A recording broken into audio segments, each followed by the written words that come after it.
JBN, we keep you informed. I am Michelle Jones, and in the news, 5 in custody after a dropped bag reveals gun. The police have arrested 5 men after one of them reportedly dropped a bag with a gun when he saw officers conducting an operation on St. Joseph's Road in Kingston yesterday. The identities of the men are being withheld pending further investigation. According to official reports, at about 4:30 p.m., lawmen were in the area when they saw the 5 men sitting on a wall. On seeing the police, one of the men reportedly dropped a bag. They were then accosted and the bag was retrieved. The police said an illegal gun, a 9mm pistol, and 11 rounds of ammunition were seen inside of the bag. Another man arrested for shooting at cops. A man suspected of shooting at lawmen in Hanover has been arrested and a firearm seized. He has been identified as 27-year-old Gifford Cockins, otherwise called Marco, of Raleigh Road, Lucy in the parish. He has been charged with illegal possession of firearm. According to the Lucy police, the charges against Cockins stem from an incident on Prosper Main Road on Monday, October 25. The police reportedly signaled the driver of a motorcycle to stop. Cockins was a pillion on the motorcycle. The driver reportedly disobeyed and sped off. However, the motorcycle fell and Cockins later confronted the police with a gun. Cockins and the driver subsequently fled, leaving the illegal weapon, a 9mm pistol loaded with 7 9mm rounds behind. Following investigative leads, the police conducted an operation at Cockins' home where he was arrested. He was charged on Monday, November 1, after a question and answer interview. A court date has not yet been finalized. Police officers and attorneys in St. Elizabeth reportedly upset after judge orders cops' arrest. Information reaching JBN is that several police officers and attorneys are disgruntled following an incident in which a parish judge in St. Elizabeth ordered a uniformed policeman to be handcuffed and brought to court on a warrant. The police constable was eventually offered bail by parish judge Alwyn Smith, who made the order. When contacted on Thursday afternoon, chairman of the Jamaica Police Federation, Corporal Rowan James, described the incident as being one of the most absurd and barbarically immoral acts done by the judge. James was unable to provide details on the matter, explaining that he had not been in receipt of a report regarding the incident at that time. One thing I know for sure, the Federation cannot sit by and allow for the continuance of judges to be driving disrespect and abuse on the bench, and that is all I have to say at this time, he said. James assured that the Federation will be issuing a release on the matter as soon as possible. Sources indicated that the constable, who has the matter in court, failed to appear before Smith on Wednesday. A subsequent bench warrant was issued by the judge.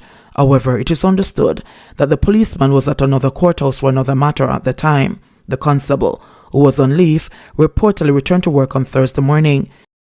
It is understood that on Thursday's sitting of the St. Elizabeth Parish Court, another policeman assigned to that court refused to comply with the judge's order to have the police constable arrested and brought to court. The law enforcer was cited for contempt of court. The constable was later brought to court in handcuffs and was offered bail. It is not clear the nature of the matter for which the cop has in that jurisdiction. The action of the judge has reportedly infuriated some lawmen in the parish. Some attorneys are also reportedly upset at the judicial officer's action, with some describing it as unwarranted. Reputed leader laughed after being told target was killed, second witness testifies. The second prosecution witness in the Klansman One Don Gang trial this morning corroborated reports that the reputed leader of the One Don Gang, Andre Blackman Bryan, had burst into laughter when he was told that a man he had ordered killed in Lauriston, St. Catherine, was dead. The witness testified in the Home Circuit Court that when he called Blackman's driver to tell him that the job was done, after seeing the man's body, he could hear the reputed leader laughing in the background. The ex-gangster also told the court that Bryan had ordered the murder of a man known by the alias Outlaw, and that he had sent his bodyguard CJ, who is defendant Tyreek James, to carry out the hit. According to the second witness, he had also heard when CJ called Blackman and said, "General, me murder the boy." Another alleged gang member, Beach, who is defendant Carl Beach, had accompanied James, said the witness, who also told the court that he was the getaway driver. The first prosecution witness, another top-tier ex-member of the gang, had first testified that the reputed leader had enjoyed a bellyful of laughter when he got a call about the man's death and told Bryan. The first witness had also testified that Blackman had ordered the hit and had instructed CJ to kill the target. The second witness said Blackman had continued laughing when he and the CJ met up after the killing. According to the witness, Blackman had been eager for the man to be killed and had travelled to Lauriston and asked him who was patrolling the area for police, as he did not hear shots being fired. The first witness had testified that Blackman had asked to be carried to the community to have a last look at the victim. According to the second witness, CJ had told him that he pumped 8 shots in the victim and that all of them connect. In the meantime, the second witness said he had begged the Blackman not to kill Outlaw because he was a man who did not give trouble. The witness said the reputed leader refused, saying the person who gave him the information on the target is never wrong. Brian and 32 other alleged gang members are being tried on an indictment with 25 counts under the Criminal Justice, Suppression of Criminal Organizations Act and the Firearms Act. Prisoner dies at Mandeville lockup. The police have confirmed that a male prisoner died this morning after he fell ill at the Mandeville police station lockup. The identity of the prisoner has not yet been revealed. Head of the Manchester Police, Superintendent Lloyd Darby, said that the prisoners at the lockup were released from their cells about 5:30 a.m. for their morning routine. The cell was open for them to have their shower and use the bathroom, and shortly after he showered, he fell ill. The prisoners called out to the police, and he was rushed to the hospital and pronounced dead, said Darby. Darby said the police will now await the result of an autopsy to determine the cause of death. Darby said a second prisoner also complained of feeling ill, but following checks was deemed fit. Popcorn fined $10,000 for traffic violations.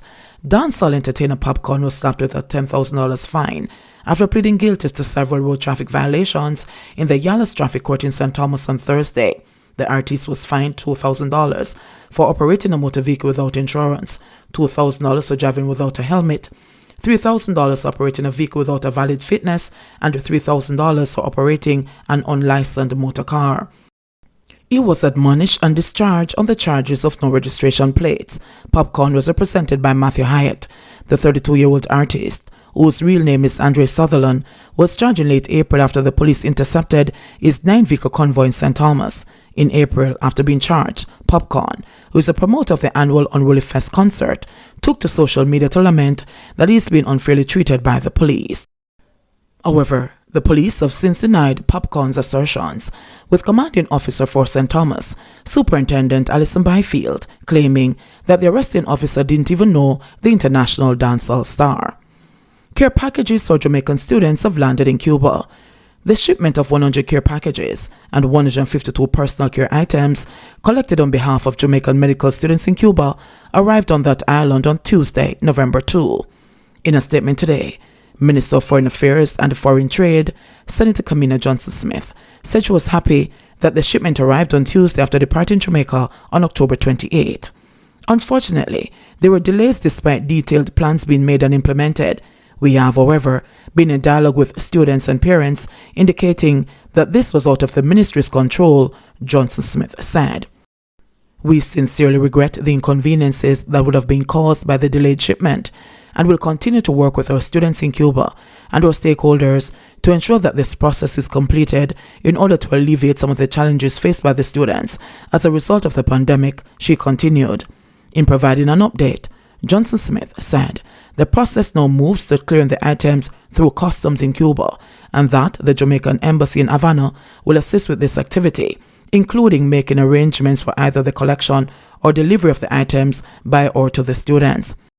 The ministry's one-off assistance appearance materialized through consultations among a number of stakeholders, including virtual meetings with the diaspora, Protocol and Council Affairs Division within the ministry, the Jamaican Embassy in Cuba, parents and student representatives located in Cuba and in Jamaica. In addition to the ministry staff, Johnson-Smith thanked parents, family members and student volunteers who assisted the ministry's team in sorting and packing the care packages, which he noted were assembled based on a needs list provided by students and included basic food items, toiletries, sanitary products, non-prescription medication, and personal protective equipment such as masks and sanitizers and rubbing alcohol.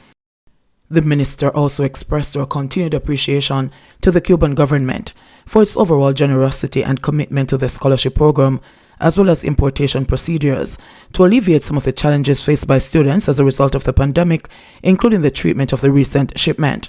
She also thanked corporate partners, Grace Kennedy and Separate Foundation, as well as the Ministry of Finance and the Public Service for their support. 133 new COVID-19 cases, 8 more deaths reported. Jamaica on Wednesday reported 133 new COVID-19 cases and 8 virus-related deaths. This brings the total number of confirmed cases to 89,349 and the death toll to 2,257. According to the Ministry of Health and Wellness, the deaths occurred between September 13 and October 27. They included 5 people from St. Elizabeth, 3 men ages 34, 63 and 87, and 2 women ages 92 and 89.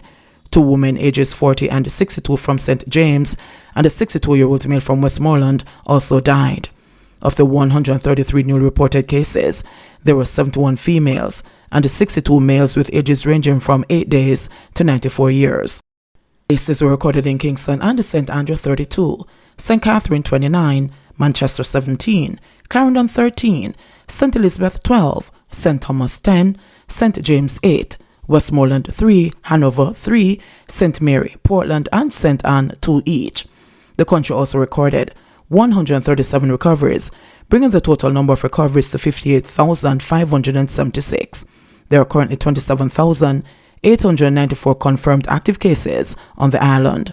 JBN, we keep you informed.